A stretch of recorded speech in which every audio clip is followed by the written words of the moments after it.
Now let's talk about those 5 things that are taking up way too much of your mental and emotional energy. Because here's the thing, when you're trying to control everything, you can't focus on anything that's truly important. And the first thing that I want you to stop wasting mental stress and energy on is the weather. You can't control the weather, but you can control whether or not it bothers you. Let me give you an example. So I live in southern Vermont and it's April, technically, supposed to be spring up here. My daffodils and tulips are starting to poke through and come up and I'm so excited. I put our winter coats away. Well, guess what happened a few days ago? I woke up and there was freaking snow outside. Oh, here's the thing. Why would you waste any mental energy on that? Why cause stress? Why get frustrated? You can't control the weather. I mean, it would have been easy for me to pull open the shades and look outside and see my beautiful flower beds all covered with snow, right? And then to start stressing out about whether or not the bulbs are all trashed and, oh my gosh, I spent all this money on those bulbs and now they're not going to. But here's the thing. Does stressing about it change anything? No. So why on earth do you and I let it affect us? Now, I know it can feel obvious hearing me say you can't control the weather because you can't. But if it's so obvious, why do we cause ourselves mental distress? Why do we complain about it? Why do we spend time like working ourselves up? You know, I'm thinking right now about how much energy a bride or a groom burns through in an entire year as they think ahead and they worry about what the weather is going to be on their wedding day. Why do that? You can't control it. Once you have your plan A and your plan B, you're all set. So why even think about it? If it rains, it rains. But common sense isn't so common. And the weather does control you. I mean, how many times have you canceled plans or bailed on a run because bad weather has affected you? And I'm not talking about a tsunami that's hitting or a situation that's dangerous. I'm talking about normal, predictable, seasonal weather that you can expect. You've let a light rain shower prevent you from going outside and going on that walk, haven't you? Mm-hmm. Yeah, the dog can let itself out. I'm not going out in that stuff. Or heaven forbid, when it's super humid, that you leave the air conditioning in your house. You'll cancel plans like that. Unless you work for the Weather Channel, you waste way too much time thinking about it and being impacted by the weather. Here's what I want you to remember. A passing shower isn't going to kill you. So don't let it kill your plans. And it also passes.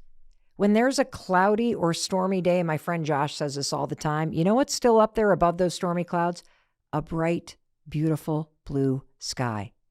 Think about that moment on an airplane where you go through the clouds and then you get up above the clouds. What's always up there? A bright blue sky. Bad weather is actually an opportunity.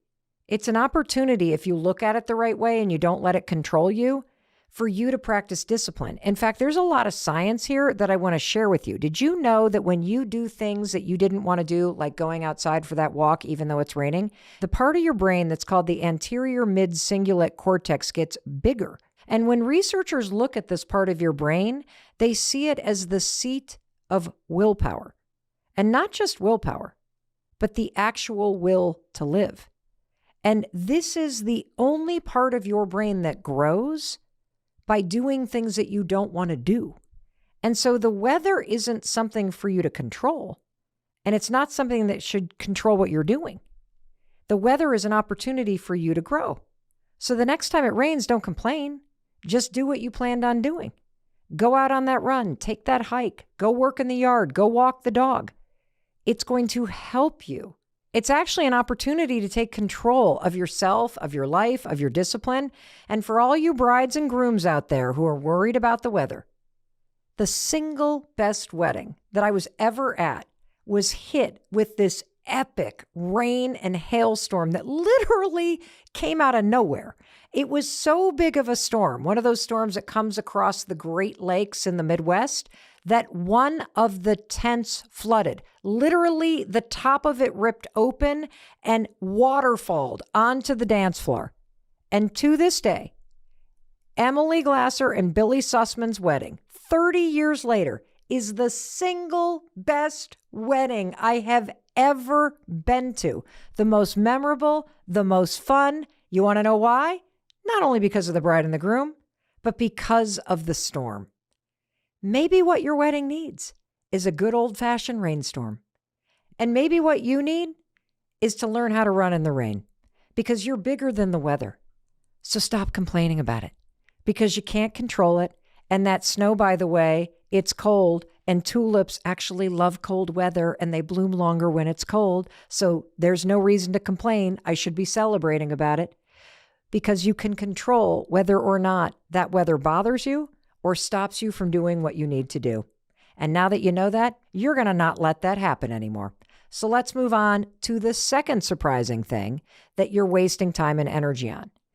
And that is, you cannot control the amount of time that you're forced to wait in line, but you can control what you do with your time while you're waiting. Let's go to an example involving traffic. I want you to think about sitting in your car, you're driving to work, and boom, all of a sudden you hit traffic. You may be sitting in traffic right now as you listen to me.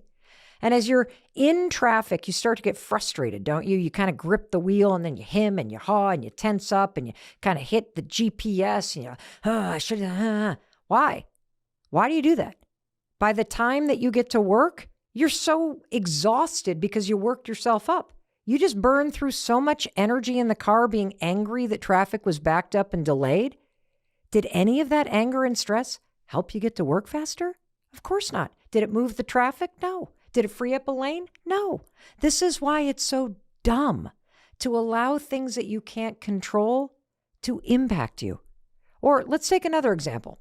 You're waiting in line at the post office. You got your arms full of packages that you need to return. It's 2:15. The line is so long. You're out there on your lunch break. You're like, oh, should I stay? Should I not? So now you've committed to staying in line. And all of a sudden, there's somebody at the front, and they're taking so long. Do you want insurance with this package, honey? And you're like, oh my God, are you kidding me with this? And you're now starting to get irritated. Do you need some stamps while you're here? Oh my God, are they really going to buy stamps right now? We've all had these moments. Oh, and then all of a sudden you get close, and what does the clerk do? Oh, I got to go on my lunch break. Let me get somebody to fill in for, and you're like, oh, blah, blah. And these feelings of irritation and frustration, they rise up. Why? Because you feel like you're losing control of your time. You thought this was going to take 5 minutes. 15 minutes have passed by. I get it. You got somewhere to be. You got to get back to work. You squeeze this in on your lunch break, and now your lunch break is evaporating before your eyes. We've all been there. You can't control when you're going to be forced to wait in line, but you can control what you do with your time while you're waiting.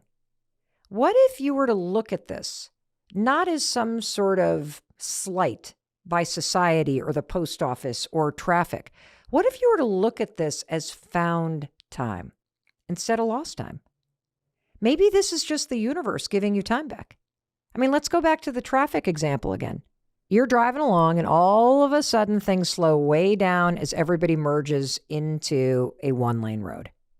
And guess what's right in front of you? A truck. Of course.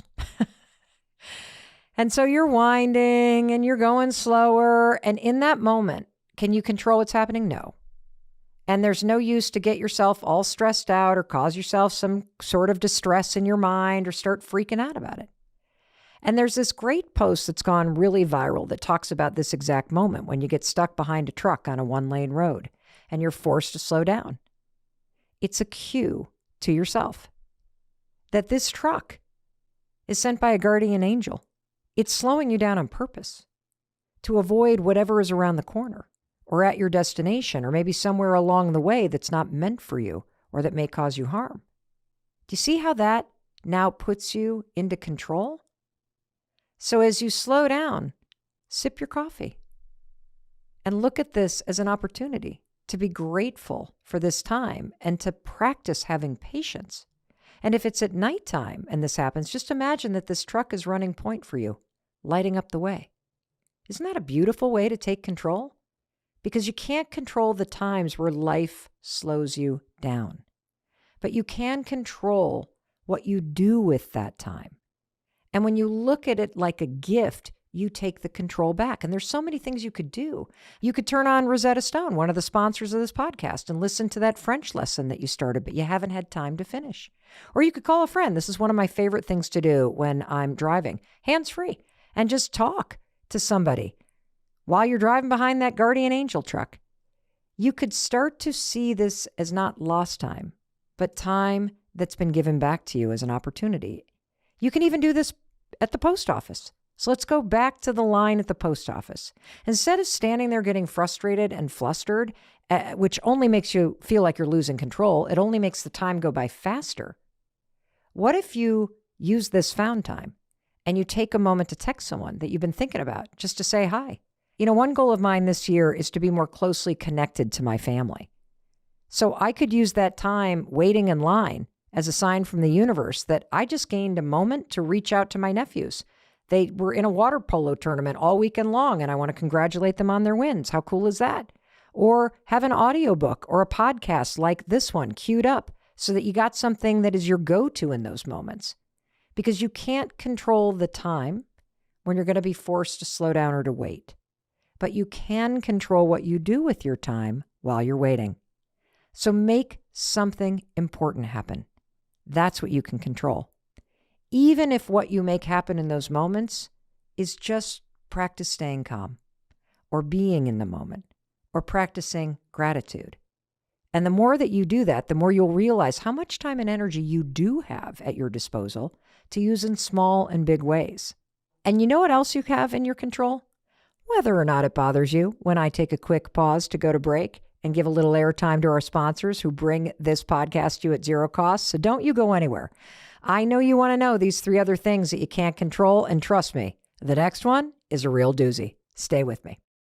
Hey, it's your friend Mel, and I've been thinking it's time that you and I take our relationship to the next level. This may be a little bit forward of me, but I've got a gift that I want to give you. I've been working on this for a little while. It's a brand new free 2-part video training that I created for you using principles of physics and neuroscience and all kinds of research to help you go from thinking about what you want to actually making it happen. See, I want you to not only be inspired here on social media, I want you and I to take it to the next level and get off social media and let me coach you and teach you on how you, yes, you can make the next 6 months of your life the best 6 months of your life. It's not going to happen by accident. It'll happen on purpose. Homie wants you to do it too. There he is. Hi, you've got a gift for them too? Oh, my gift is better because it's a free training that'll help you change your life. All you got to do is go into the comments and type free, F-R-E-E. I'll DM you a link to the training. That's how easy you can make this training happen. Last time I did this last year, more than 500,000 people accepted this free gift. I hope this year you'll take our relationship to the next level and let me coach you on making the next 6 months of your life extraordinary. Let's make it happen together. Welcome back. It's your friend Mel, and we're talking about 5 surprising things that waste a lot of your time and energy and how to take your control back. And so I now want to talk about the 3rd thing that you cannot control that is taking up a lot of your mental and emotional energy. You cannot control the headlines, but you can control your headspace. Mel, what are you talking about? Well, let me tell you. There's a big difference between being informed about what's going on and getting inundated with things that are beyond your control that stress you out and freak you out. And I'll tell you something. I used to be really stupid when it came to social media because I was passive. And I'm going to explain what that means. Whatever it was that social media or the mass media platform was serving up, I was just taking it in. Oh, yeah, just serve it up to me. Whatever headlines were on the news, that was what was filling my headspace. Whatever was dropping into my social media feeds, that was what I was focused on. I'm here to tell you something. Enough with that. It's time to take control. You have to get proactive. Do not be passive about social media. You are handing your attention, which is one of your most precious commodities, away for free as if it's nothing. This is how you waste so much time and cause yourself so much stress. If you don't take control of this, your Instagram feed is going to start looking like the Home Shopping Network. You know what I'm talking about. TikTok will become nothing but celebrity news and influencers. And if you find yourself mindlessly watching 34 hours of television, which based on a recent study is the average amount of time that Americans watch TV per week, And I think I just heard all of you listening in the other 193 countries where this show is syndicated go, "Ugh, Americans." Well, you also spend time mindlessly watching TV, and your attention is the single most important commodity that you have. And so I want to inspire you to get super proactive about where you direct it, regardless of how much time you're spending watching TV or wasting it on social media. I mean, those 34 hours could be directed at something that's important, something that matters, something that's going to make your life better, and something that you want to make happen instead of just mindlessly, passively giving it away. That's time you could use to get your master's. You could use that to launch a side business. You could use that to get serious about healing past trauma or learning how to be happier. Heck, just get to the gym, learn how to cook. Let me ask you something. What's something that you would love to make happen in your life? Are you being proactive about your time and your attention? I mean, just imagine what would happen if you got super proactive about using social media to help you get what you want. This goes so far beyond common sense. In fact, researchers have found that people who use social media passively to browse content from other people are more likely to experience anxiety, depression, and stress.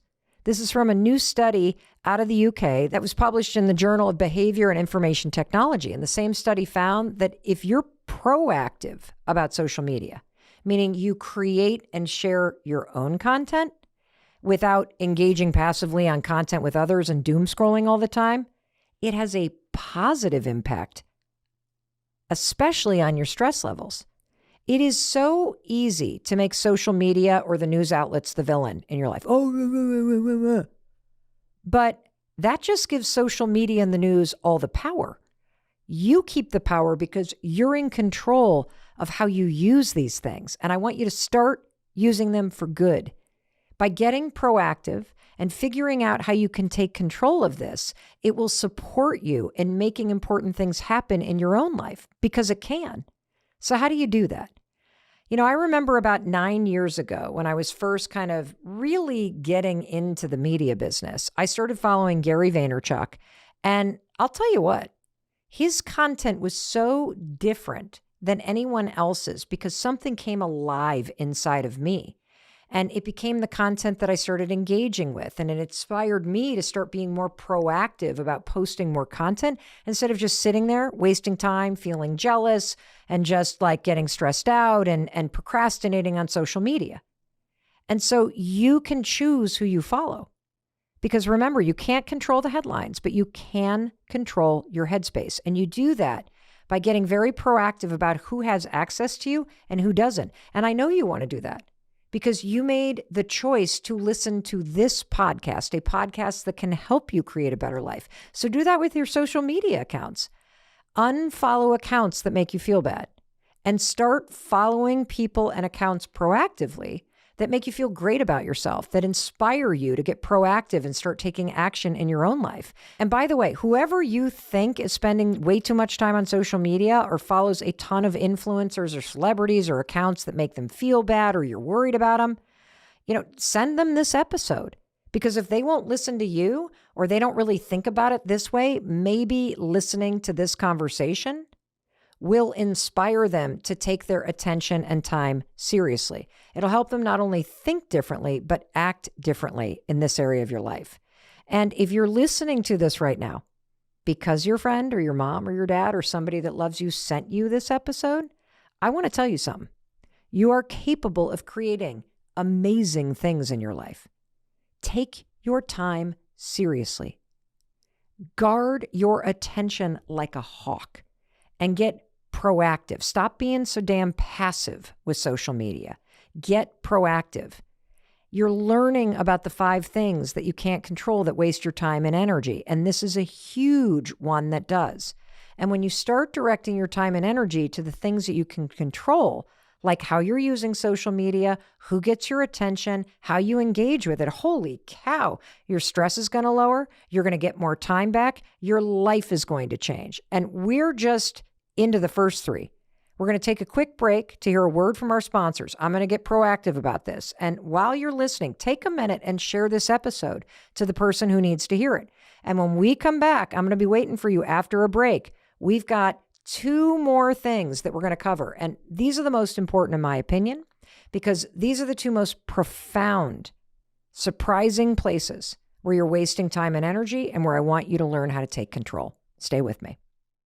Oh my God, it's spring in Vermont. I'm ready to make something happen. Aren't you? Awesome. Let's spring into action, because action's the answer. You don't need motivation. You need to know how to make it happen. My free training this year is about execution. I want to teach you the science, the physics, the neuroscience, all the strategies you need to move from thinking about what you need to do to springing into action and making cool stuff happen. It's free. More than 500,000 people have registered. Do not miss out on this opportunity to let me not only inspire you, but teach you what you need to know so that this is the year that you finally execute on everything that you've been thinking about that you deserve to make happen in your life. All right? melrobbins.com/make it happen, baby.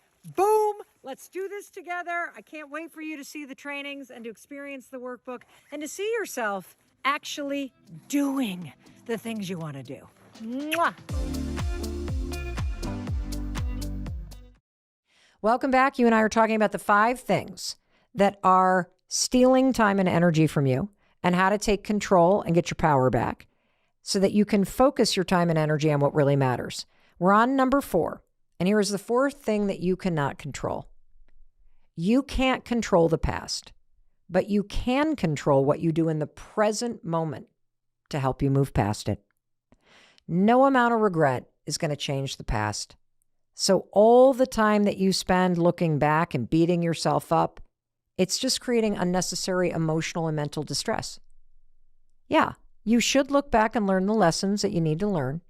But when it comes to the things that you truly regret, or in my case, cringe when you think about from your past, the best apology to other people and the most powerful form of forgiveness for yourself is a change in behavior now. When you change, you have proven that you've learned the lesson and you've moved on and you've become a better you. And here's how you can do that. Make a decision today to start living your life in a way that makes you feel proud of yourself, because it'll prove that you're no longer that person that you were in the past. Every single moment that you're looking backwards is wasted, and it keeps you from moving forward. The only way to move on from the things that you regret is to move forward. That's how I did it. I mean, there are entire decades that I regret about my life. If you listen to the episode about the lessons from my 20s, you heard about a lot of those regrets. But I'm really proud of who I've become and what I'm doing in my present life. That's why I don't waste any time and energy looking backward at the past. And you can do the same thing. You can use the present moment to free yourself from the regrets you have in the past. Sitting there and thinking about what you did wrong or what you wish you had or hadn't done doesn't do anything but make you feel bad. You can't control the past, but you can control what you do in the present moment to help you move past it. And here's how you're going to do that. First, would you give yourself more credit? Because you're not the same person that you were in the past. I mean, look at you. Heck, look at me, for crying out loud. I'm no longer that anxiety-ridden, toxic person that I was in college. Back then, I had no idea what trauma was, that I was affected by it, that I had experienced it. I had no idea that I had ADHD or anxiety. I'd never been to therapy. I didn't even know how much I was actually suffering. I just thought I was completely screwed up. I'm not that person anymore. And you're not the person you used to be either. So stop looking backwards. Look in the mirror. Look at the person you are today. And please give yourself more credit. And the second thing I want you to do is ask yourself this. Starting today, what changes do you need to make that would make you really proud of yourself? Maybe you need to get up earlier. Maybe today is the day you quit vaping. Or maybe it's bringing a more positive and optimistic mood to your family or to your roommates or to your colleagues at work. You can control what you do in the present moment and who you become. And that's what helps you move past the things that you regret. Changing today proves that you're no longer the person that you used to be. And so starting today, I want you to make the most of your life moving forward. That's how you make big things happen. That's how you create a better future. And the final thing is that you can't control, but it costs you a lot of time and energy. The future. You can't control the future, but you will create it by what you do in the present. The future hasn't happened yet, so you might as well stop worrying about what's going to happen right now. Stop worrying and stressing and being anxious about your future. It is a complete waste of your time. You need to be worried about what you're doing today. Besides, I can tell you what's going to happen in the future. I can tell you who you're going to be in 6 months from today, based on your habits, your friend group, and the social media that you consume right now. That's how important the present is. See, what you're doing today has a bigger impact on the next 6 months than any amount of worry or anxiety could ever have. So if you're sitting there worried about your parents dying, like so many of you are, have you called them today? If you're sitting there worried about what you're going to look like on your summer vacation, have you exercised today? You're worried about retiring? Have you even done a budget? Instead of watching other people's YouTube channels, today could be the day you start yours and you make it happen. Instead of wishing the weight would magically fall off by your vacation, today could be the day you make a plan and make it happen. Instead of hoping that you'll get a promotion in the future, today could be the day that you schedule a meeting with your supervisor about what you need to do in order to make that happen in the next 6 months. See, the next 6 months are coming whether you do something different or not. And I'm here to tell you, you don't need to worry about your future because your day-to-day life already predicts what it's going to look like. So unless you start doing something different today, we already know what's going to happen. So stop worrying, stop feeling anxious, and let's get proactive. Let's define what you want, and then let's make it happen. Let's get started today. And you know what? I'd like to help you do that. When you talk about the little voice in the back of your head, what does that even mean?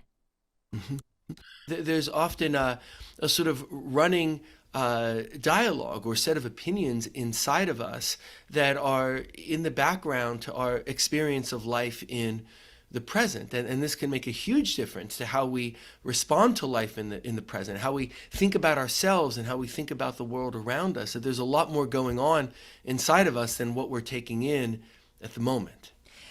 Am I ever going to escape the stuff that happened in the past? Am I ever going to get rid of the negativity? That little voice started to already come up, but then you just said that you can take steps to have some control over this. So there is good news here. We're not just like at Absolutely. the whim of this, right?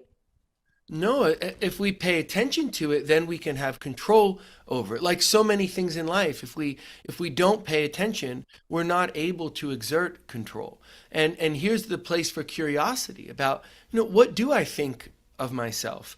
When I'm sitting quietly, what's running along in my mind? What's my self-talk like? Do I have conclusions about myself that may be, in some cases or in many cases, unfair? So things that haven't gone well in the past, am I running that forward? Oh, if the last 3 relationships didn't go well, there's a person running forward that, they'll never go well, or I'm not a person who's ever going to have that, right? These are the things that we can get into our minds that start impacting us very, very deeply, that we can change if we go and look at it. So if a person says, wow, there's such negativity running in my head that I'm never going to find someone. And here I am trying to find someone and trying to date and to find a good partner. And I'm doing this, but all the time what's running along in me is, this will never work. And maybe that links to a really bad experience a couple of years ago that is emotionally very powerful. And maybe I can acknowledge that and say it's emotionally powerful, but it's not determining anything. In fact, I don't want that running along in my head.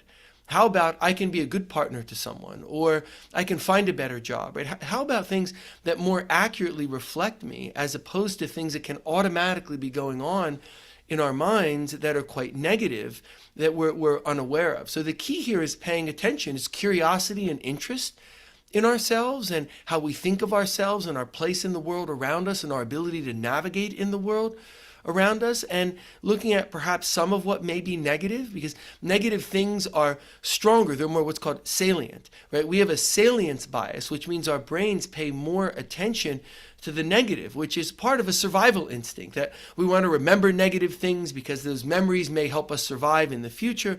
But then we start to weigh more heavily negative things across the board, and we can go and look at that and decide, what is really my opinion? What do I really think? As opposed to something that is a reflex inside of me that may have a great deal of influence on my decisions and the outcomes of my strivings in the world. Well, what was interesting about what you just said is you said this kind of question, what do I really think? What that little voice is saying to you is that I think some of us are so used to hearing that negative voice that we don't realize that we could get to a point where we could think something different. You know what I mean? Right. Right. It's a way people talk about learned helplessness, and this has been a topic for a long, long, long time. And a lot of learned helplessness is often really that we're not paying attention to something.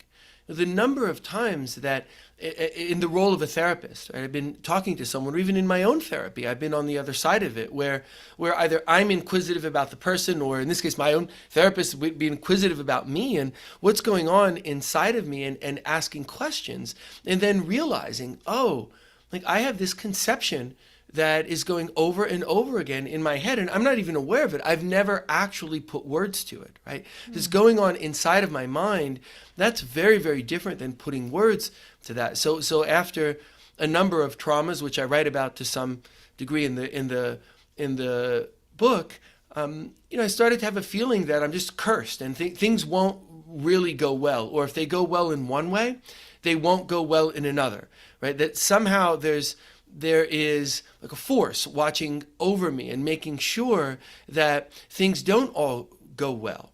And that if something goes well, then negative things will happen too, because I started to have a very, very different view of myself and how I was able to or not able to, or I was at the mercy of maybe the world around me. Because when some negative things happen, especially in sequence, or even just one big thing, or sometimes a bunch of small things that we might not even be aware of, it can change how we feel inside. And then this stream of negativity was making me, for example, my mood was lower. I felt much less hopeful. I felt more beleaguered. There was more anger and frustration in me. And by putting words to that and then challenging that, do I really think that's true?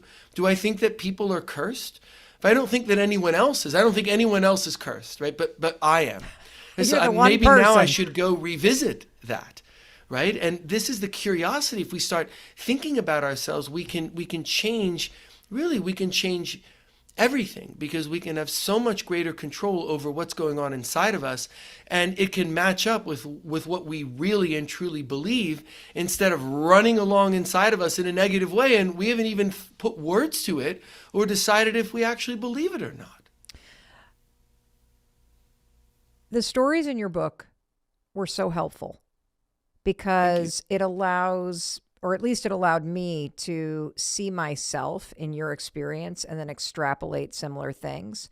Could you explain, for example, just one story and how it relates to what that little voice in your head started to say in terms of, like, I'm cursed. Bad things are always going to happen to me. It works out for everybody else, but not me. Mm-hmm, mm-hmm. I think one of the most powerful stories, at least in the way that it impacted me, was the person. I wrote about a person who had what is called called Cotard's syndrome. It's the feeling that one has already died when one is still alive. So this isn't a metaphor.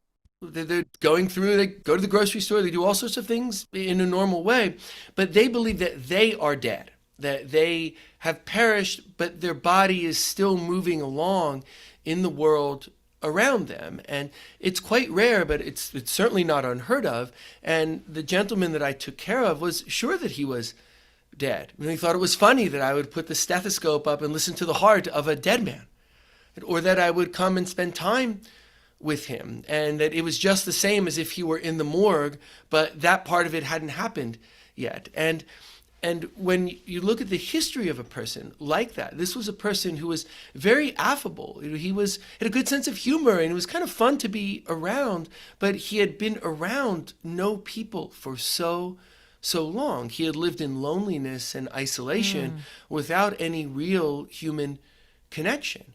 And the dialogue in his mind had gone from, say, bad to worse to almost unimaginable, to, well, I'll be okay even though I don't have anyone in my life. I don't have any friends. I don't have a partner, but I'll find one, to I won't find one, to that's not for you, to you don't get to have any people in your life. And this was running along over and over for many, many years of loneliness and isolation that got to the point of feeling so little human connection that the man was sure that he'd actually died already. Wow. So it's a strong, strong example, but it shows where the dialogue that we're having with ourselves, or what we're telling ourselves, can do to us over time. So if it can make us believe that we're dead, what impact can it have on a person who says, I'll never get a better job, I'll never find a partner, I'll never have a better relationship with my kids? If we can make ourselves believe that we're dead from the distress that's going on, we can do almost anything to ourselves that limits our horizons, limits our health and our happiness. What I'm processing right now is the connection between the little voice and the kind of story that you keep telling to yourself, and how that then becomes the actions that you take or not. And so as you started to tell that story about a person who was lonely, and there's a lot of loneliness in the world right now, and the story, if you were paying attention, started to shift from I'm lonely to I'm not going to I'm always going to be like this. And if you are telling yourself that you're never going to find friends, you're not going to feel motivated to leave the house. You're Right. truly convincing yourself. And in a more pedestrian kind of example that we can all relate to is if you've ever fallen off the wagon with your own health, and you start to feel like, oh my gosh, I'm never going to get back in shape again, or I don't have the willpower to eat healthy. All of that little voice is instrumental in you not taking the actions that would change that situation. Is that why this is so imperative that we pay attention to? One of the reasons? Yes. I believe in 25 years of doing what I do for a living, is taking care of people and being a psychiatrist, being a therapist, I have seen over and over and over again that what we're telling ourselves in here is far more deterministic than any external factor. So someone who wants to go back to the gym and wants to be in better shape, wants to lose weight again, or whatever it is that person's trying to achieve, we could say, well, they should carve out the time for it, or they should, what gyms are close, and they should make that a priority, and how can they change their scheduling? And we can look at that in so many ways, but if what's running over and over inside is, oh, you'll never succeed, or you'll get in shape, but then you'll lose it again, and you'll just feel worse about yourself. It's so much more deterministic than the external factors, often without us being aware of the tremendous impact of what is going on inside of us. And this is where, we often carry along, I'll imagine sometimes, a person who could be living life so much better. They have everything inside of them. They have everything they need for life to be so much better. But I'll imagine it's almost as if they're dragging around the weights of the past, and they're taking them from the past and projecting them into the future. And we can all do this. And one might argue, to some extent, all of us, or at least the vast majority of us, do this to some extent, but we often do this to an extent that is actually deterministic about what happens next in our lives. And this is where repetition makes such a difference, that often if something doesn't go right, we try again, but we try again in the same way. So people will come in, just to take the relationship example. This happens a lot, and would happen a lot when I was seeing a lot of new patients all the time for many, many years. And people would come in and say, "Oh, you can't, I know you can't help me. I know I'm only here because someone thought I should go, or because I'm just desperate, but I know you can't help me." And then they would tell me about repetition. There's no way I'm going to have a good job. My last 4 jobs, and then they'll tell me about the last 4 jobs, or I'll never have a good relationship. Let me tell you about my last 5 relationships, right? And they're not, the jobs, the relationships are not different. And they're the same. It's the same thing that has happened multiple times. And I found myself saying to someone who'll tell me they'll never have a good relationship and I cannot help them because the last 7 have been so bad. And then sometimes I'll say, if you can tell me how they've been bad in 7 different ways, then I might have to agree with you. But that's not what you're going to tell me. You're going to tell me something that's 7 variations of the same thing, of the same story. And that can provide us with so much help. If you realize I haven't done something that's failed 7 times. I've done one thing that hasn't gone the way I wanted it to. Now, the fact that I've done it multiple times just tells me, hey, I need to look at that. How can I do that differently? And now we can open up a world of change because we can learn from the past. The past is good information. Right? But it no longer seems as if it's fate that's projecting into our future. And this is the benefit of exploration, whether it's in therapy or it's reflecting about ourselves. It's much better done if we're writing or we're talking with someone of, hey, what's going on inside of me? And how do I understand that? But understand it so I can use it to my advantage, right? So that it's not then controlling me and making foregone conclusions to my next 15 decisions. I am so happy you're here. I now want to prove to you that your mind is super flexible. It is so easily programmed. I mean, I can't even work my television remote, and I can teach you how to change the filter in your brain. And your brain right now is trying its best to change in real time to help you. And I'm going to prove that to you too. And I'm also going to give you an example of just how flexible your mind is, how quickly you can change it.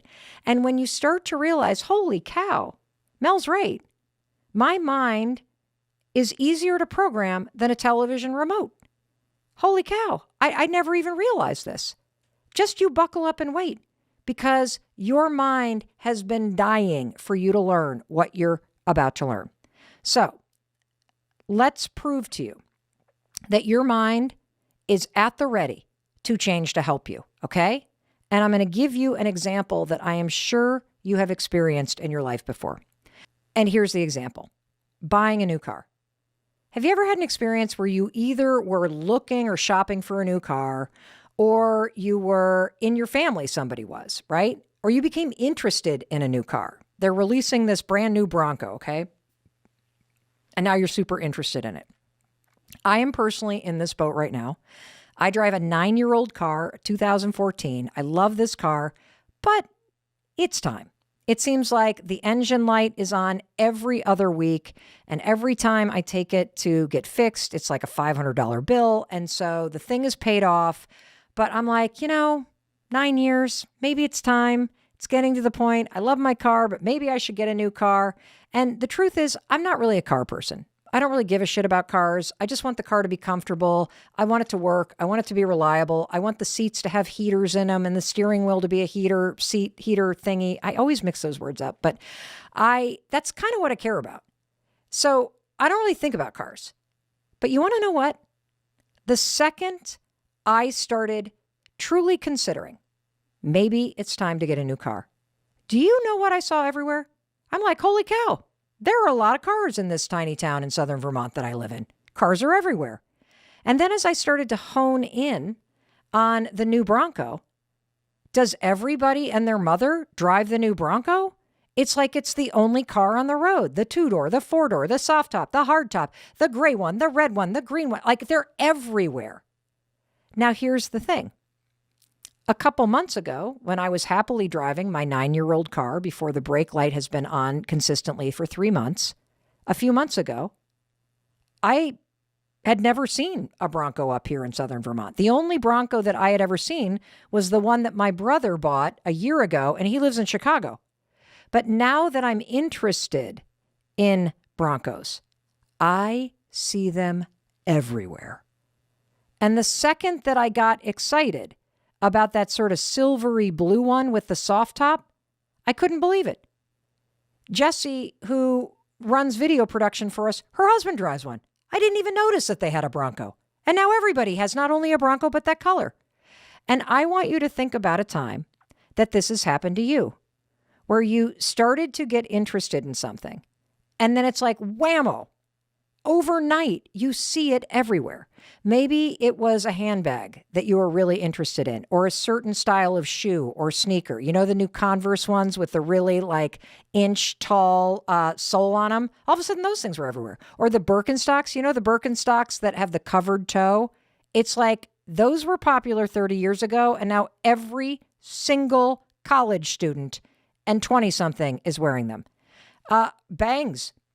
The second I wanted curtain bangs, it's like, does everybody have curtain bangs suddenly? Everybody that I now see has curtain bangs. Never even noticed them before. Or you hear a song and you tune in, you're like, oh, I love that song. That song is so cool. And suddenly you hear the song playing in every restaurant. Maybe you haven't shopped for a car, but I bet when you were looking at colleges, it's like, wait a minute. Does everybody have a Michigan sweatshirt? Does everybody's parents go there? Is there a sticker that says University of Michigan on every car? Is it just me, or is that the only college in town? It's the same thing if you want to have a baby. As soon as you are trying to get pregnant, you know what happens? You see kids and pregnant women everywhere. It's like there were only adults on the planet and people that weren't pregnant, and then you want a baby, and boom, it's in your face. Or how about this one? You want to fall in love. What do you see?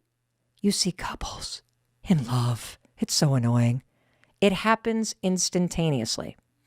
You know what that is? That phenomenon where all of a sudden overnight, you see something everywhere. That is your mind changing in real time. That is a filter in your brain, paying attention to what it thinks you are excited about or interested in. And it's changing what it's showing you in the world around you. And here's the crazy thing about your mind, and this is why this science is so exciting when you understand it. Oh my God. Here's the crazy part. You ready? The Broncos, the bangs, the Birkenstocks, the babies, they were always there, all around you.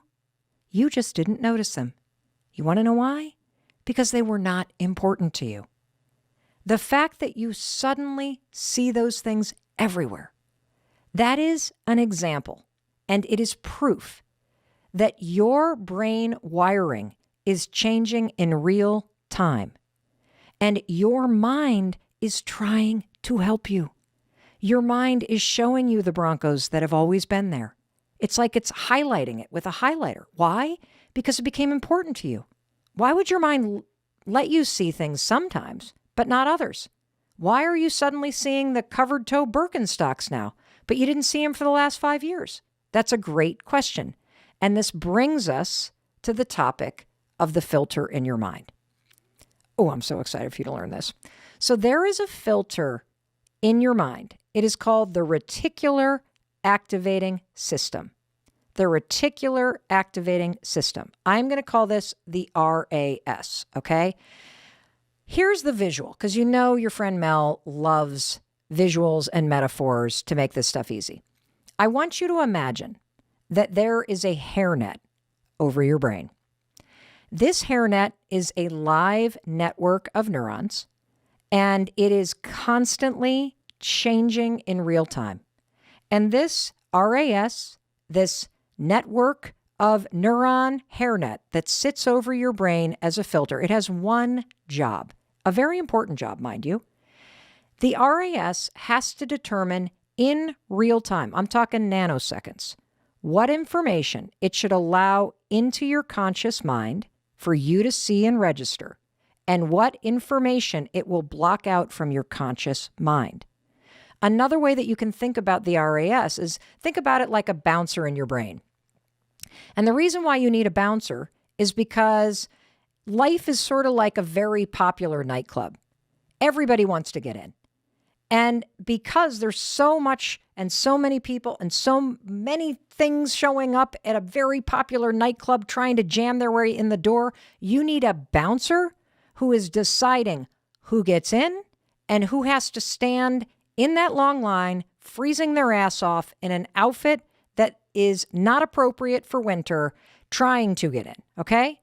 So let's go back to the example of the car and the purses and the babies and the University of Michigan stickers that you suddenly see everywhere. The truth is, all that stuff, all the cars on the road, all the handbags people have, the hairstyles, it was already there. It was already in your subconscious. You, quote, saw it, but the RAS didn't allow you to register it. It shoved it right in that line. It did not let it into your conscious mind. The RAS is the bouncer. It determines what is it that is important enough to Mel Robbins that we are going to let it right in and have her think about it. Holy shit, there's another Bronco. I'm not getting the blue-gray color now because that's like the third one I've seen today. In fact, I don't even know that if I want a Bronco anymore. And I don't think I want bangs anymore either because it looks like every single person that I meet has bangs. This is how the bouncer in your mind works. It literally has a guest list, and you're the one that writes the guest list out. What is on the guest list of your mind? Anything that is important to you. Okay? All the other yahoos that are not on the list, all the other colleges that are on stickers on every other card, Dartmouth, Harvard, Brown, University of Wittenberg, not even noticing those. Why? Because you're thinking about University of Michigan. So all those other college stickers, they're waiting in line. They're not getting in. That bouncer won't let them in. But boom, there's a University of Michigan. Short skirt. Come on, you're going in. That's how it works. And so this is super, super important. And it's really exciting, okay? It's really exciting because when you understand that there's this electric hairnet on your brain called the RAS that works like a bouncer at a popular nightclub, we can tell that bouncer what you want, who you want to let in. It's that simple. And there's another important reason for the RAS and why you need a bouncer, okay? And the reason is information overload. It's just impossible for the human brain to consciously process all the data that is coming in through all five senses. If you just take a second and look around, and if you're driving a car, please do not take your eyes off the road. But look around wherever you are right now. There is so much stuff all around you, whether it's 50 license plates on the road ahead, every single make and model of the car, road signs as you're passing, the speedometer, the music input coming in, feeling your rear end on the seat, the air blowing out of the vents, all that happening in a car. The perfume somebody's wearing, all that stuff is information coming into your brain. If you're sitting at a home office or you're sitting at home, think about all the books. I'm looking up at our production calendar. There's all these bazillion Post-it notes, and I've got Jesse standing right there, and I've got 6 chairs and my purse, and there's a kitchen towel that I just noticed on the floor of our office, just laying there. I must have carried it up, just a dish towel laying there in the office. Now I'm focused on it because I put my attention on it. But your RAS cannot allow you to consciously process absolutely everything you can hear, smell, feel, taste. What's the other one? Smell, taste, touch. Can't do it. Your head would explode. And so your RAS, this bouncer with the list of what's important to you, it has to decide every nanosecond of every day what it's going to let in and what it's going to block out. And so this is important because the way that it programs what comes into your conscious mind is based on what it thinks is important to you. That's it. What it thinks is important to you. And here is where the life-changing opportunity is for you and me and everybody that you know. When you get intentional about purposefully telling this bouncer what you want to see, whether it's Broncos or it's a certain handbag or, heck, now it's the University of Colorado. That bouncer will change up the list. The RAS reprograms itself in real time. It changes the filter. This is a live network in your brain. It changes in real time to help you see those things that are important to you. That's what you're experiencing when you suddenly see the car that you're interested in all over the road. And today, you're going to learn how to use that scientific neurological fact to your advantage, because you're going to give yourself a mindset reset. So let me recap what we've learned so far, because it's a lot. Number one, your mindset is like a pair of sunglasses. It filters the way you see yourself, the world, your future, absolutely everything. Your mindset triggers whether or not you take action or you don't take action at all. The second thing that you've learned is that when you change the lens through which you view the world from something pessimistic and darker to a worldview that is more rosy and action-oriented, it's going to lead to a happier and more action-oriented life. And this is according to both research and common sense. Third, you've now learned that there is this filter in your brain, this super cool thing called the reticular activating system. It changes in real time. It is flexible. It is alive. It is a network of neuron acting like a bouncer, keeping people out of your mind, letting some things in. And right now, it's only acting based on what it thinks is important to you. And fourth, you have learned that when you get serious and intentional about what you want to see, whether it's babies or Broncos or it's bangs, this filter in your brain will change in real time to help you achieve it. Period. Full stop. This is science. Now, we're going to take a second and hear a quick word from our sponsors. But when you come back to me, I'm going to explain how your mindset is connected to that filter in your brain. And I have a super simple, really cool little tool that you're going to start using today to put this science around your filter to work. And your brain, it is going to start working for you. We'll be right back. Whew. Okay. So let me just set the table again. I like to do that because when I listen to podcasts and I hear all the ads, I completely forget what we've talked about by the time I get back to the show. So we've been talking about your mindset, and we've also started to scratch the surface at this thing called the reticular activating system. This is that live filter in your brain that is flexible and capable of changing in a nanosecond to help you. So now I want to go a layer deeper, and I want to start to apply this flexibility in your filter to changing your mindset. So let's start with this question from a listener named Peter. Hey, this is Peter from Washington. I was just wondering, how do I get past my doubts and maintain a positive mindset? Thanks, Mel. Thanks, Peter.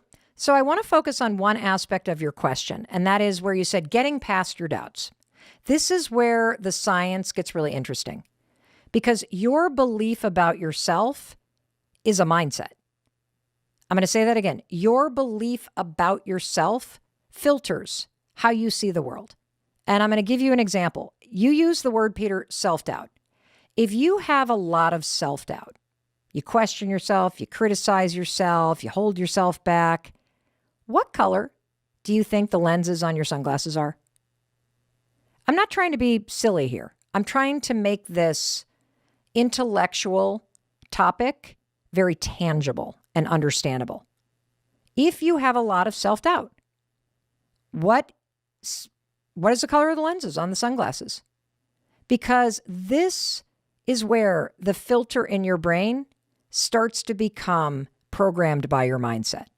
Now, I said earlier that your filter focuses on showing you what it thinks is important to you. How does it know what's important to you? I'll tell you. I said earlier that the RAS, that filter, its sole job is showing you what it thinks is important to you. So it begs the question, right, Peter? If you haven't been intentional, at least you didn't think you were, about telling the filter what to show you, how the hell does it know what to show you?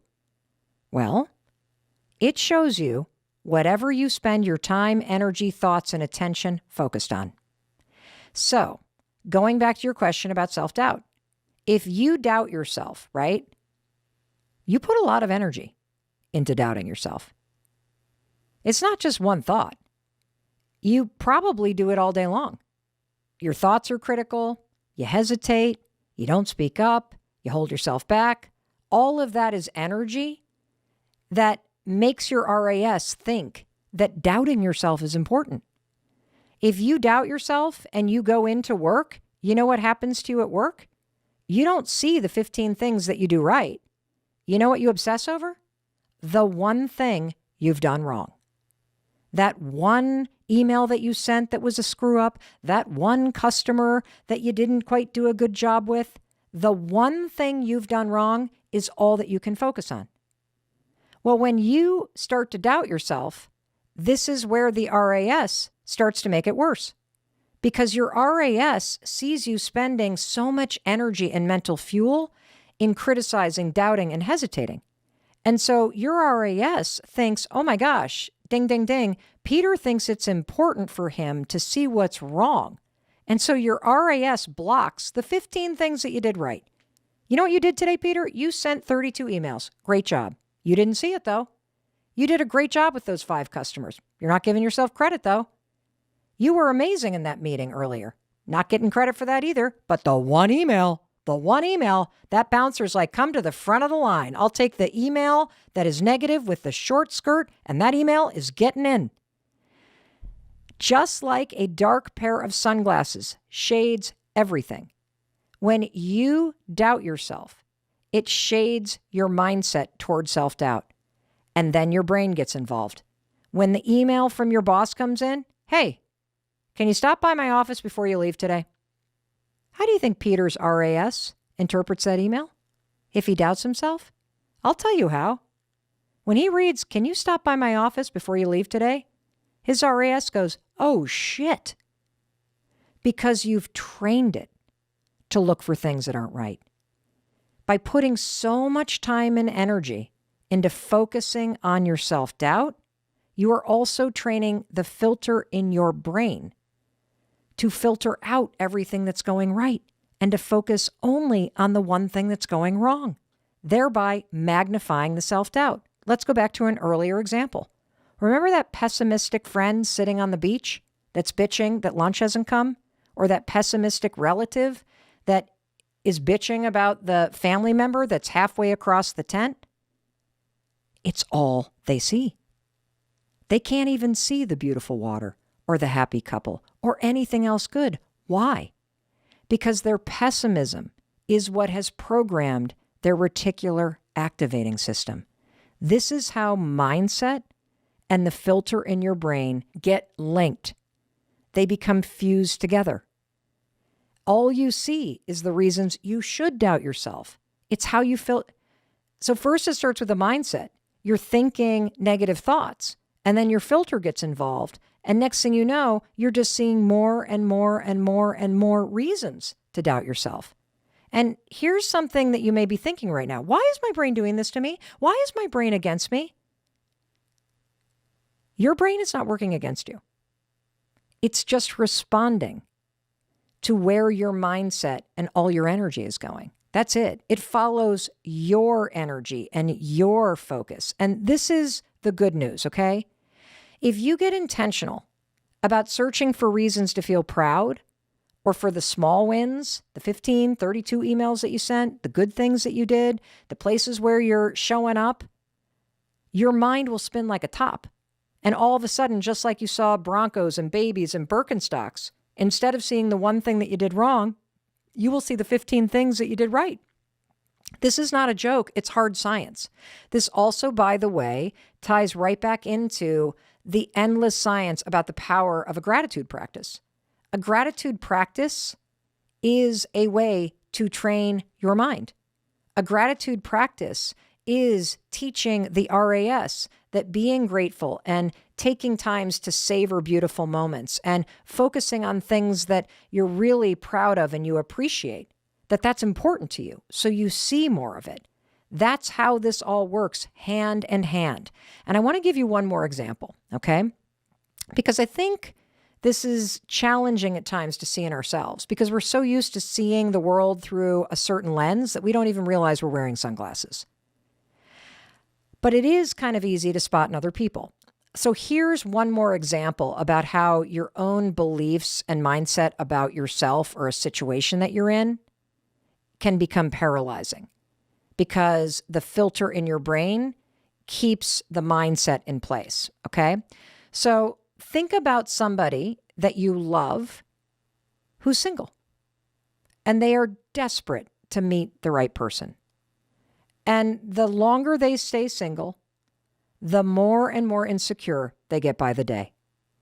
And when you see them, you see a person who is smart, who's awesome, who's hilarious, who's loyal, who's sexy, who's amazing, who would be the most incredible person to be in a relationship with.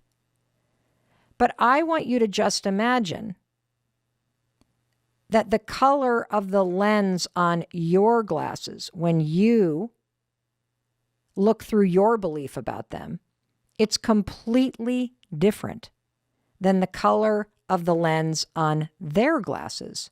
When day in and day out, all this person can think is, why can't I find somebody? I'll never find somebody. Why does everybody else have somebody? I see all my friends getting approached at the bars. I see my friends getting asked out. Why am I not getting asked out?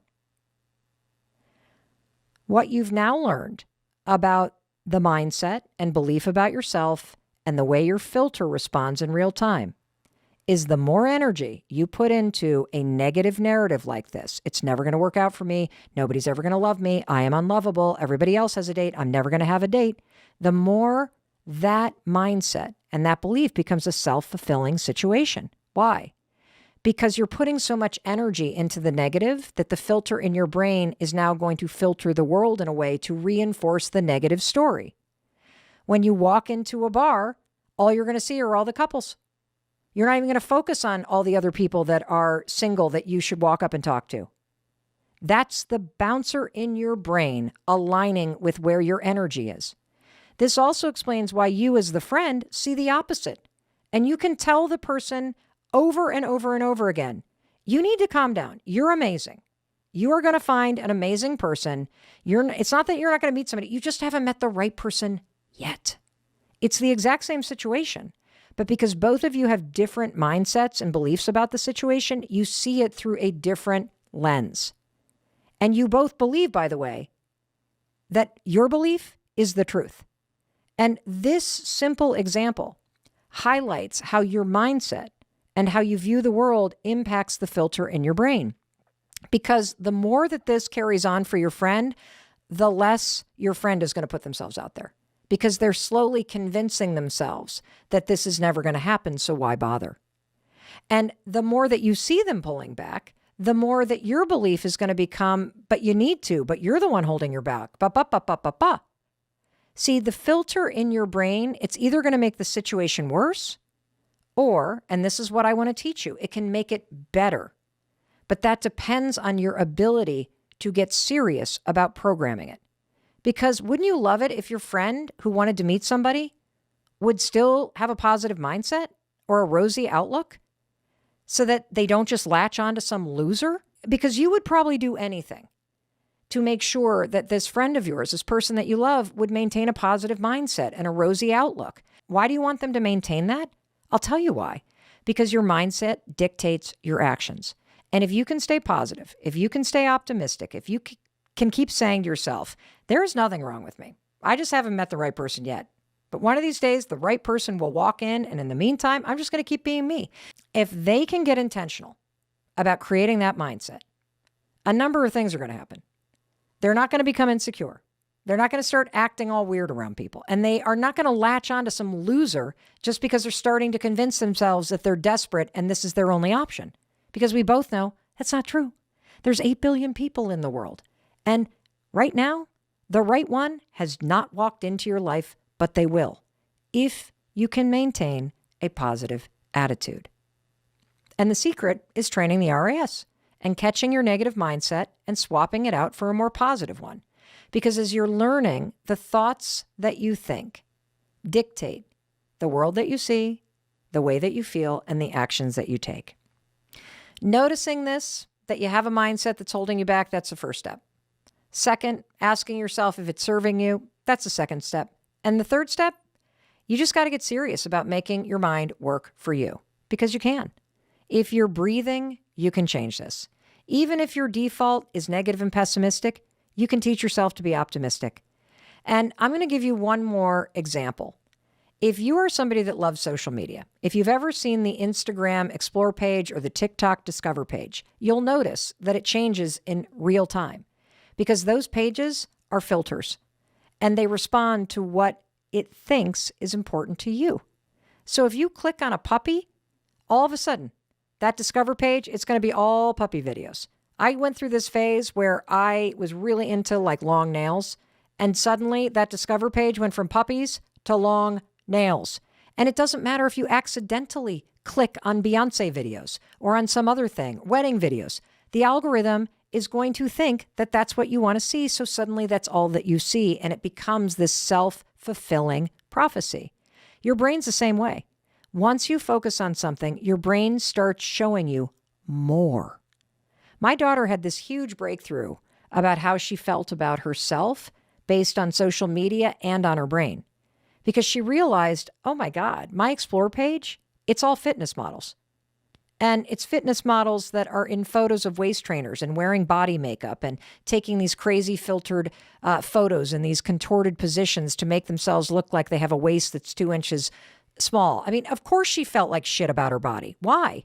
Because she was seeing it over and over and over again. And so her brain started thinking, oh, well, this must matter to you. And then the social media pages start aggregating it and showing you more and more and more. And so as that all starts to happen, you start to believe that everybody on the planet is the size of your pinky finger, which then, of course, invalidates the fact that you have this big, beautiful, amazing, strong body and you look fabulous. But it doesn't matter because it doesn't match all this crap that's being shown in your face. This is how your brain works too. And you got to get on top of this. Let's unpack a couple things because I want to talk about what people experience when they try to implement the high five habit in their lives. So we've talked about the fact that I believe every single human being has this habit of self-rejection. You practice it every morning without even realizing it in this moment in the mirror in your bathroom. And then it gets carried throughout your entire day as you beat yourself up, as you focus on what's going wrong, as you point out the negative, as you pick yourself apart, as you hide in the back of group photos, as you stay silent. Like these are all habits of self-rejection. And so what we know for sure is that and I ask people, just please give us 5 days, just do this for 5 days because something extraordinary happens within 5 days. We have 126,000 people from 91 countries going through a 5-day challenge that I call the High Five Challenge. They have completed the challenge. We have not had a single person out of 126,000 people report that it didn't work. And so what you need to know is that when you stand in front of the bathroom mirror, you put your toothbrush down and you stand with yourself for a second, it will feel weird. And that's good. It should feel weird because, in my opinion, that is evidence that your brain is now plowing a new neural response instead of operating the habit loop of rejecting yourself. Just like, I'm a right-hander. If I lost my hand today and I had to write with my left hand, it would feel weird. That's a sign that I'm learning something new. So if it's weird, good. What we notice is that there's only 2 reactions that people have to doing it the first time, raising up their hand. The first reaction is positive. So either a lot of people laugh, that I believe is the cortisol. A lot of people cry in a very positive way. And the crying is really good because the way that everybody describes it is it's like a decade or decades of emotional release, of finally getting it. Like you just woke up and you have come home to yourself and you realize how long you have been longing for that connection and acceptance and seeing from yourself.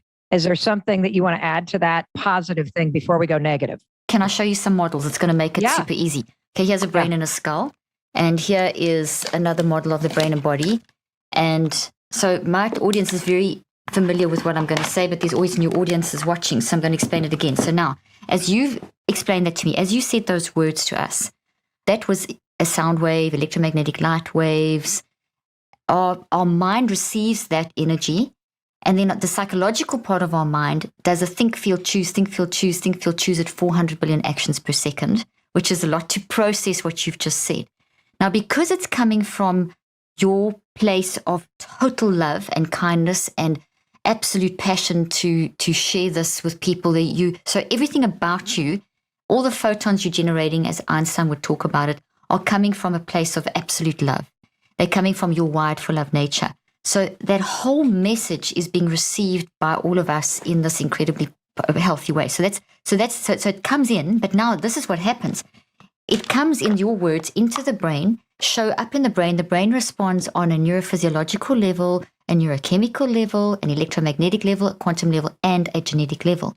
Your words at the speed of 10 to the 27 are busy converting into little amino acids that group together to form proteins, and are vibrations inside of those proteins vibrating in the region of 528 hertz and above, which is super healthy. Every concept you're giving us is vibrating in its own unique way. So it's your own unique protein. So by the end of this, however long conversation, people are going to have 2,000 or 3,000 plus concepts that they would have taken away from you. And each of those would have grown into a tree like this. So in your brain, you're literally growing trees that I call thoughts. Thoughts look like trees. As neuroscientists, we talk about the thoughts in the brain having an arbor-like structure, tree-like structure. So all of us at this moment are taking your and my words and growing this into these trees. But notice a tree, and I'm going to use this little pot here. A tree is planted first with the seed and then roots. So our words are the root system. And it's the same thing, proteins and whatever. So this is a thought tree about the conversation with Mel about the high five. So the tree is called the high five. And the detail is the conversation. Now, what you and I are saying is the source. So that's the memories of this thought tree. There's source memories and there's interpretation memories. And you'll see the significance of this now relating, and I'm belaboring the point because this is why the high five is just so important. So, and I'm using this conversation as an example. So the thought is made of memories, root memories, and branch memories. So memories are not the same as thoughts, exactly like a mind is not the same as brain. Mind is the action, it's the processing, it's the electromagnetics, it's the gravitational field. You have your own gravitational field around you and through you. An electromagnetic field is different to mine. I can't take yours, you can't take mine. But when we interact, we enhance each other. If we are in conflict, we don't enhance each other. We cause brain damage in each other. So as humans, we are wired to enhance. We're wired for love, which is what the high five is helping yourself do personally. But the collective response that you're creating is an enhancement process. But coming back to this, what's actually happening in the brain is that we are all building this root system of the source, which is what you're saying in my responses to you. But every single listener and viewer is interpreting this immediately in a parallel. It happens immediately, simultaneously. So the root branch above the ground, the memories above the ground, the branch memories and leaves and trees, whatever you want, whatever shape it is, are the interpretation of what you're saying. So every person is hearing the same thing, but in seeing it in their own different way. They're applying it to their life in their own different way. So now they are busy building an insurance policy in their brain. This high five content is a neural structural change. And I studied neuroplasticity. I was one of the first in my field in the 80s when they told us that you can't change the brain. So and now it's accepted fact. So we are being neuroplasticians. We're being brain surgeons, neuroplasticians, historians, archaeologists, all that to build this conversation. So in other words, this conversation's created a structural change in your brain that is a healthy structural change, that if people go get your book, if they get into follow you, whatever, they are then going to stabilize this. But they will lose everything that we are saying if they don't stabilize this and turn it into a habit. And a habit takes 63 days minimum, not 21. Most people think that it's 21. So I'm just telling the whole audience, if you want to benefit from what Mel and I are talking about now, you need to take this. You need to actually get the book, get my Neurocycle app in my book and learn how to apply this over the 63 days. because there's very little research showing how long it takes to create a neural network like this that is sustainable. So we're doing this now. But if you don't apply this within 24 hours to 48 hours, most of this beautiful tree would denature and become heat energy. What a waste. Then they know, I heard something that Mel spoke about, something about high-fiving, but it's something good for me, and then they won't really apply it and they won't get the benefit that you're desperate for people and passionately desperate for people to get. Because when humans are functioning as themselves, we won't see what we see in the world that we have today. We won't see this mess and conflict, etc., etc. So that's getting super philosophical. Now, that's healthy. When you spoke about the complaining habit, I have to grab my toxic tree. Give me 1 second. Yeah, let me see it. I'm imagining like a dead, yes. Okay, great. Yes, this is so good. You know what I love about this is that I love the high five because it's a physical thing that's so simple that has this profound shift throughout your mind, body, spirit, and that think, feel, choose loop.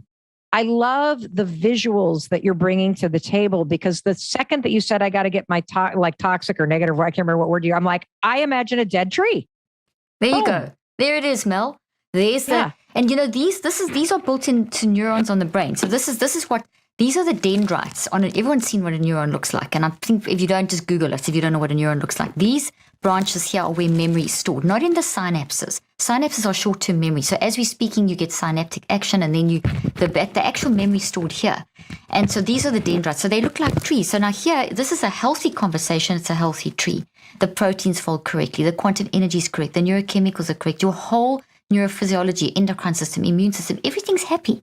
Okay. But this is a toxic reaction. So when we have this wake up in the morning and you talk about the patterns that most people are waking up and saying, I hate myself, I'm not good enough, the FOMO, the FOPO, all those people pleasing, all that I can't do this, as you said, the saggy boobs. It's all the same thing, by the way. There you go. It's this thing. It's how the statements that we're making about ourselves are this part of the tree, the interpretation. So if we look at our interpretation, we can then track the interpretation of why am I saying this about myself? So that's the root system. Like the root system of this conversation is our words. There's a source. There's also a source to the complaint. Why are you looking at yourself like that? And this causes brain damage because, as you said in the beginning about how we've got on, you said very very beautifully about our neural network and our brain and body are designed to celebrate. That's the wired for love concept I spoke about. So this threatens survival. This causes brain damage. This I hate myself stuff activates the immune system in the same way that COVID does. In other words, there's an immune response to this. T lymphocytes, B lymphocytes, macrophages, all going to that site, creating inflammation. And if you keep on 63 days later, 9 weeks later, 18 weeks later, a year later, you're still doing this. This thing, whatever you think about the most has grown. This is enormous, and it's in your non-conscious mind. Your subconscious mind is a bridge between the conscious and the non-conscious. The non-conscious is where everything's stored. In the non-conscious mind, it's gravitational fields. In the brain, it's trees. And in the body, it's a change in your gene code. This is how powerful this stuff is.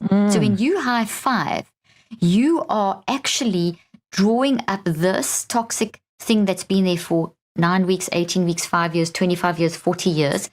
And you are actually, and from neuroscience, we know that as soon as you draw something up and you become aware of it, you weaken it. It becomes malleable and changeable. If I don't change it and I walk away from the bathroom mirror thinking, oh gosh, I hate myself, boom, it goes back stronger. So tomorrow it comes back even stronger. And this is in the non-conscious mind, which works 24/7. It's the most powerful and intelligent part of you. And it's driving everything that you do. So how I see the high five, and I don't want to take any of your time because we want to hear you, not me, is the high five is breaking that. It's pulling this non-conscious out of this non-conscious view of myself. You know what it is?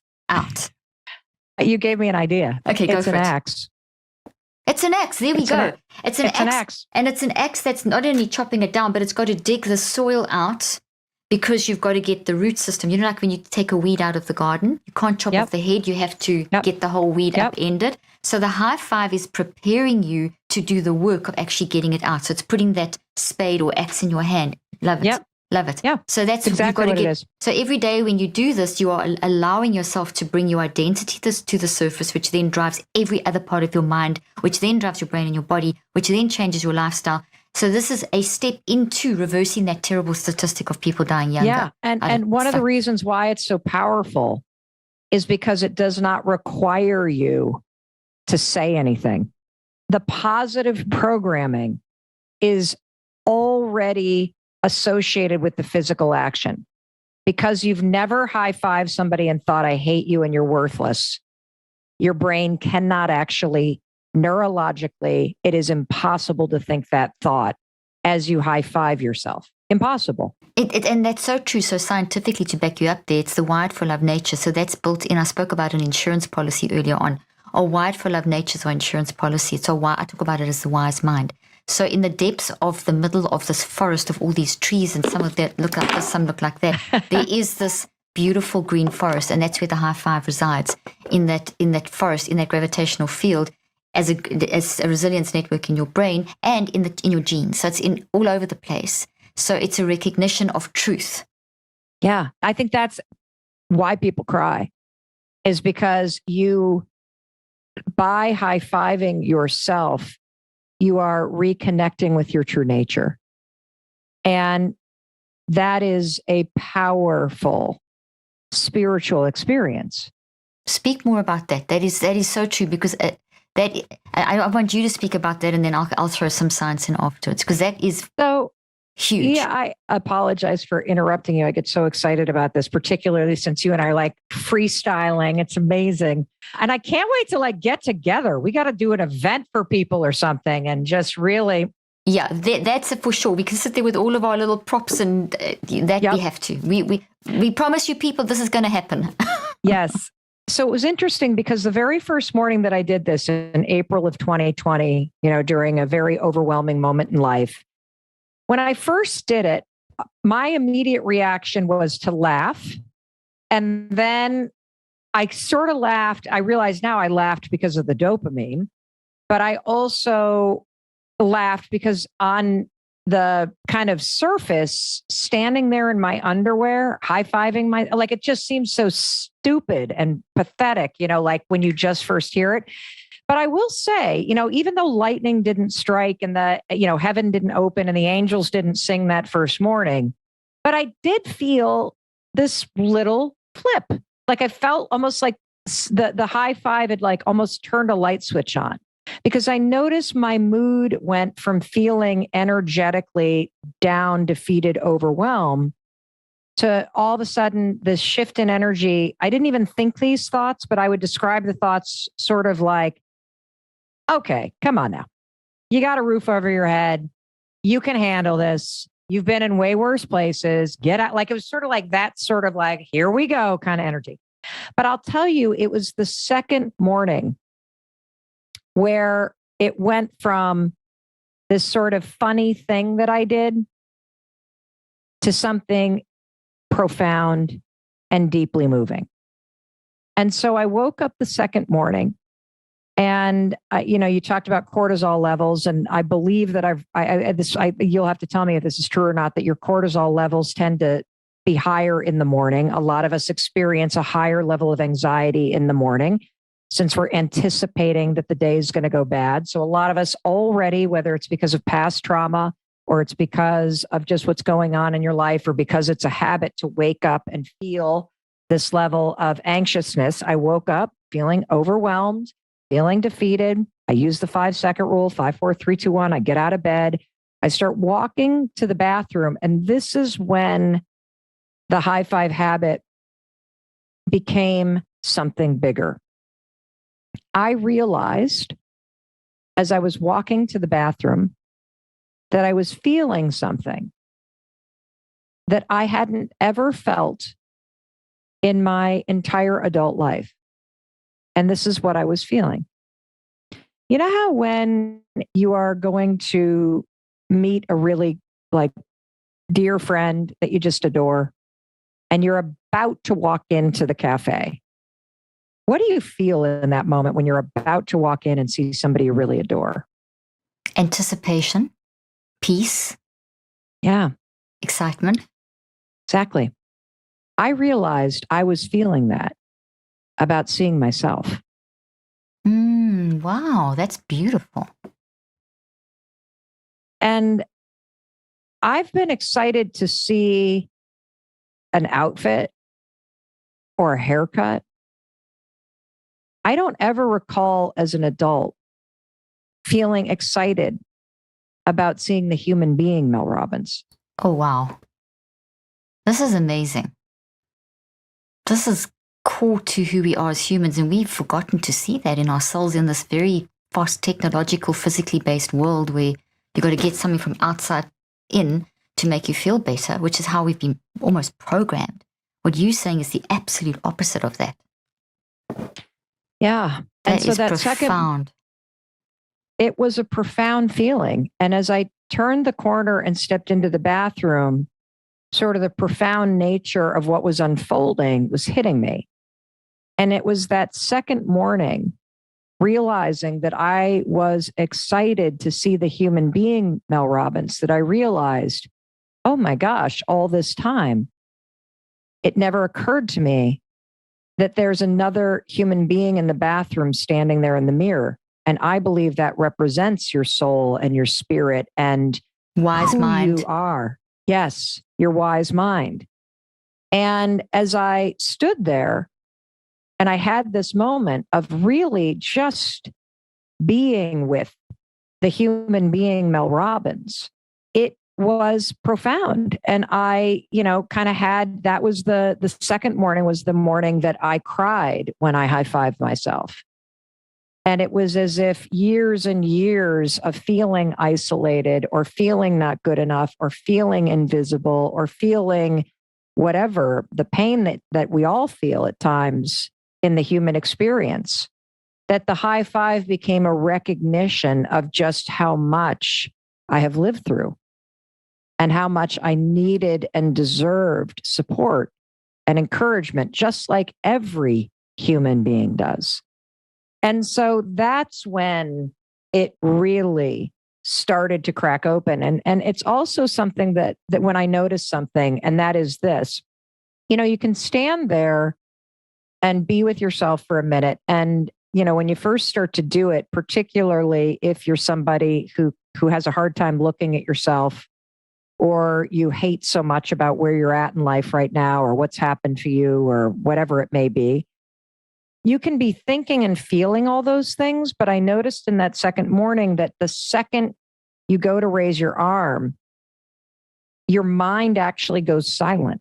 Hey, it's Mel. Thank you so much for being here. If you enjoyed that video, by God, please subscribe because I don't want you to miss a thing. Thank you so much for being here. We've got so much amazing stuff coming. Thank you so much for sending this stuff to your friends and your family. I love you. We create these videos for you. So make sure you subscribe. Mwah.